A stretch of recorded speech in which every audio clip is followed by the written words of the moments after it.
A new Pokemon card set has just been announced, so you can imagine that hype is at an all-time mid. Well, let's talk about that.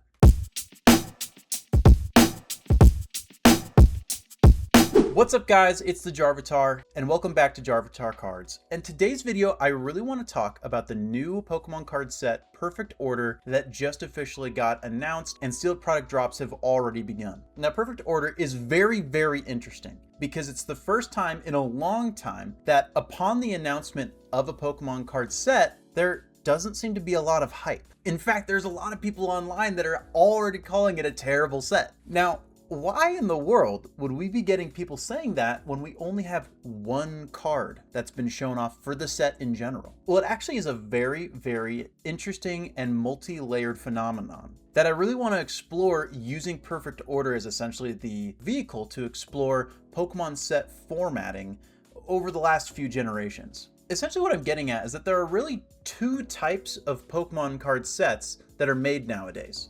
There are nostalgia sets and video game tie-in sets, and they overlap sometimes. But as you can imagine, the nostalgia sets are the ones that get the most hype. Let me show you what I'm talking about. Now, really this pattern officially begins in Sun and Moon, where certain sets are meant to be made and marketed as sets that tie directly into the video games that are being released alongside them. Sun and Moon base uses Lunala and Solgaleo, the main legendaries of Pokemon Sun and Moon, as the marketing Pokemon for the set. Lunala and Solgaleo feature prominently on the packaging, and they have chase cards in the set. Now, the main chase card from Sun and Moon is actually the Rainbow Umbreon, but that's not something that the Pokemon Company gets to decide. We as the consumers and we as the collectors decide what card we actually want the most. But as far as the actual marketing of the set, Sun and Moon is supposed to be a Solgaleo and Lunala set in order to tie into the games that came out.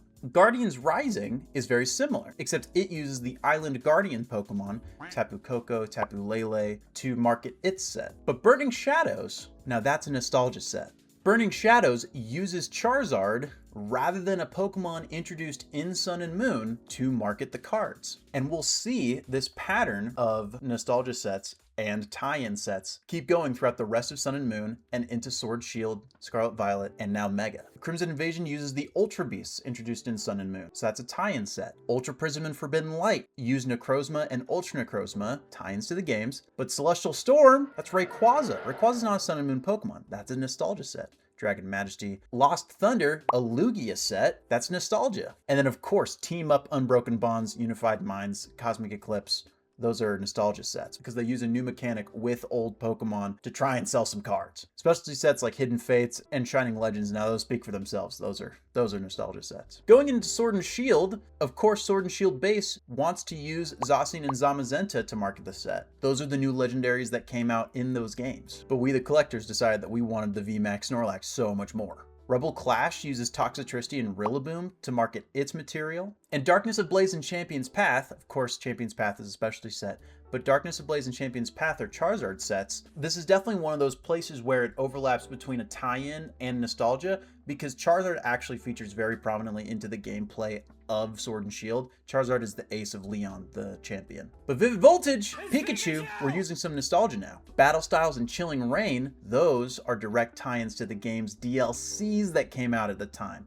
The Isle of Armor DLC that introduced Urshifu obviously inspires the set Battle Styles, and the Crown Tundra DLC that introduced Calyrex obviously informs Chilling Reign. But Evolving Skies, Celebrations, and Fusion Strike, those are all trying to get you in your nostalgia. Evolving Skies uses Rayquaza and the Evolutions. Celebrations, of course, goes without saying. And Fusion Strike uses Mew and Gengar, Pokemon that are already really popular. Brilliant Stars, Astral Radiance, and Lost Origin are very interesting cases because these are sets that are intended to directly tie into Pokemon Legends Arceus, with Arceus, Dialga Palkia, and Giratina being the main Pokemon featured in their marketing. But then we're right back to some nostalgia using Silver Tempest and Lugia to sell some cards. And then Crown Zenith is very interesting. Crown Zenith almost feels like a Sword and Shield victory lap. Into Scarlet and Violet, you can pretty easily see where we're getting these divides. Scarlet and Violet base, of course, is tying directly into the game. You get Koraidon and Miraidon in its marketing. Of course, we love the Gardevoir that much more. Paldea Evolved has SIRs for each of the starters from Scarlet and Violet. But then Obsidian Flames, now we're just back. We're back to glazing Charizard because we're always going to glaze Charizard. 151 is an obvious nostalgia set. Scarlet and Violet, besides Paldea and Fates, goes on a serious tear of direct tie-in sets. Paradox Rift and Temporal Forces both use the Paradox Pokemon that were introduced in Scarlet and Violet to try and market their material. Twilight Masquerade and Shrouded Fable are tying into the new DLC that was introduced for Scarlet and Violet, the Teal Mask. And Stellar Crown also goes off of a DLC being the Indigo Disc. But then from there on out, in Scarlet and Violet, it's all nostalgia. Surging Sparks with Pikachu, Prismatic Evolutions with the Evolutions, Journey Together and Destined Rivals with trainers that you know and love, and then White Flare and Black Bolt going all in on Gen 5. So that brings us to our current era, where Mega Evolution and Phantasmal Flames have been out. They are the new era that essentially coincides with the release of a new Pokemon game, Pokemon Legends ZA. But Mega Evolution and Phantasmal Flames are not tie-in sets.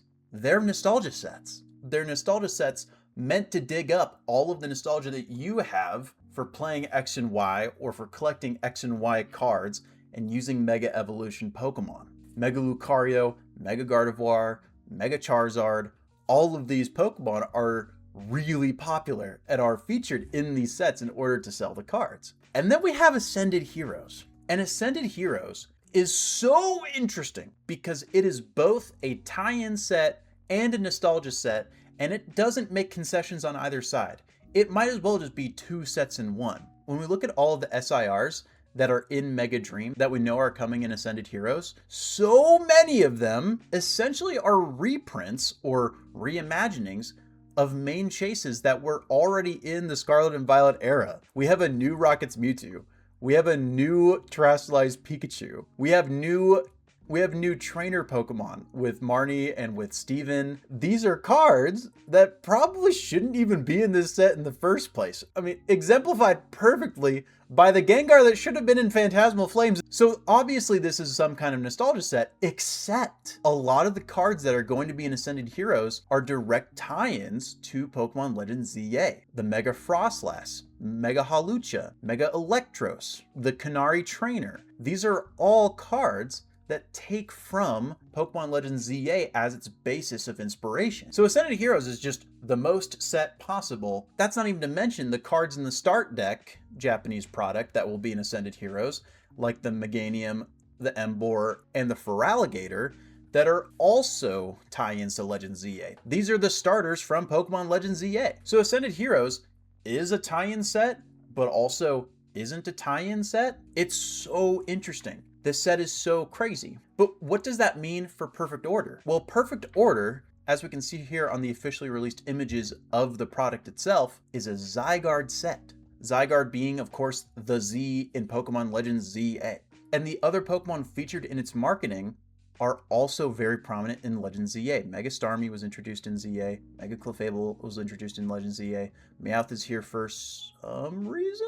This is an absolute game tie-in set. And as we've seen when we looked at Sun and Moon, when we looked at Sword and Shield, when we looked at Scarlet and Violet, the game tie-in sets don't get as much hype as the nostalgia sets, for obvious reasons. Stellar Crown is not nearly as popular of a set as Destined Rivals. Guardians Rising is not nearly as popular a set as Team Up, and Rebel Clash is certainly not as popular of a set as Evolving Skies. So what we have here in Perfect Order is the true first pure video game tie-in set since Stellar Crown almost 2 years ago. All we've had for 2 years of the Pokemon hobby is just set after set after set that's just milking the nostalgia out of you. So what can we expect then from the cards that might be in Perfect Order? I don't think the set's gonna be bad, mostly because when it comes down to it, I genuinely really love Pokemon, and I really love Pokemon cards,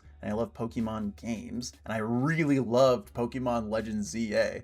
So I'm really excited to see what cards they pull directly from that game. Well, there's a very obvious trend that's going on. A lot of the new Mega Evolutions introduced in Pokemon Legends ZA are getting SIRs. We can see that in Ascended Heroes, Mega Electros, Mega Halucha, Mega Frostlass, Mega Scrafty, and of course Mega Dragonite. Those are all Mega Evolutions that are getting new cards in Ascended Heroes. So what new megas introduced in Pokemon Legends ZA can we anticipate might get some love in Perfect Order that didn't in Ascended Heroes? Well, of course, Mega Zygarde. I think it goes without saying that we can anticipate that Mega Zygarde is going to get an SIR, which is so cool. I really like Zygarde, and I love the ending to Pokemon Legends ZA. If you haven't played it, please play it. I love that game. So of course we're getting a Mega Zygarde. I think it's pretty safe to say that we're going to get a Mega Starmie SIR and a Mega Clefable SIR. They're marketed on the product. They're probably getting some love. And then I guess maybe a Meowth?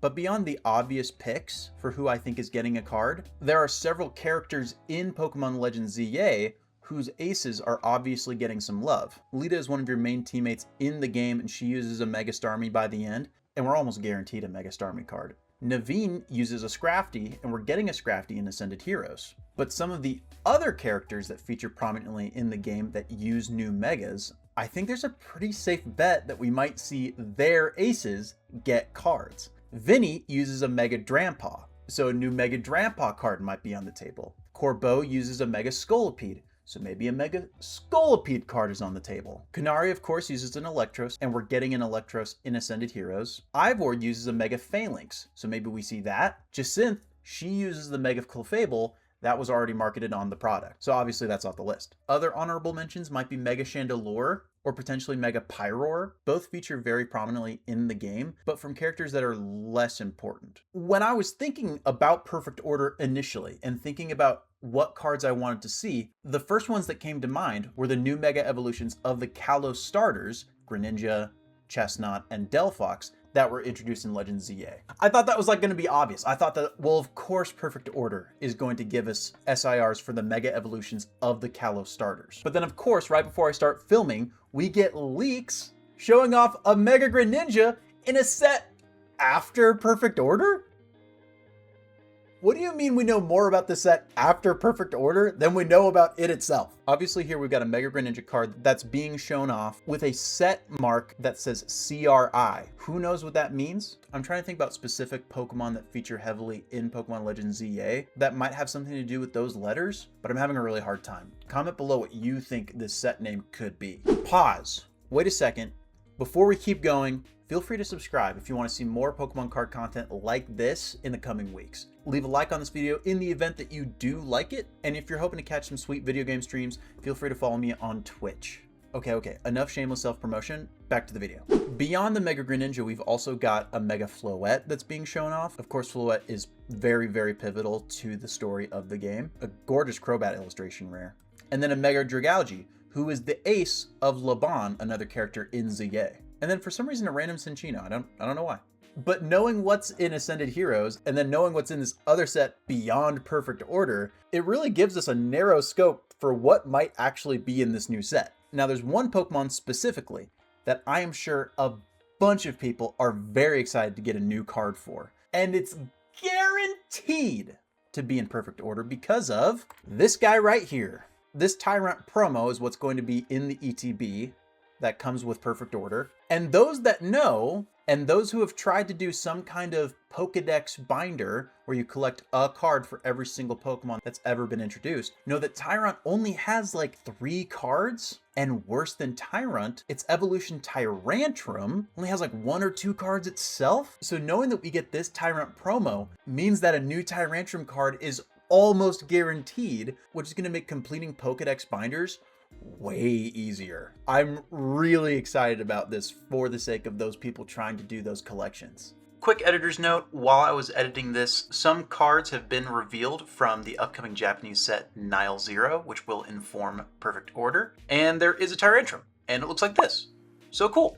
And Tyrantrum is a great Pokemon, so I'm really excited to see that finally it's potentially getting some love. But wrapping up my thoughts here for a bit, I don't think that Perfect Order is going to be a bad set, mostly because I think that that line of thinking is ridiculous. I don't think it's going to be a very hyped set because it's not made to be a super hyped set, but I'm very excited to see what Pokemon that feature so heavily in ZA, and some that might not, are going to end up getting some love. As far as the future of Pokemon cards, I'm really stoked to see what these next few sets bring us. I'm curious about what this CRI set might entail. One thing that I know is just looming on the horizon is that Mega Rayquaza features very heavily in the Pokemon Legends ZA DLC. So I think that a new Mega Rayquaza SIR is coming at us very rapidly, and I'm very excited about that. But if they pull a fast one on me and they put a new Mega Tyranitar SIR in perfect order, they can have all of my money. It doesn't matter. They already own my money. They can have all of it. I just need to see the return of my Mega Tyranitar. But that's pretty much everything I have to say regarding this set. I'm really stoked to see some official images for the cards get released over the coming weeks. And if there's anyone out there saying that this set is trash, just because it's not intended to punch you in the face with nostalgia, it's just ridiculous. With that, thank you guys so much for watching. Feel free to comment below your thoughts regarding Perfect Order, what cards you think might be featured, and anything else that comes to mind. It'd be awesome if you leave a like on this video, and subscribe so you can catch us next week. With that, peace out, Pokemon trainers.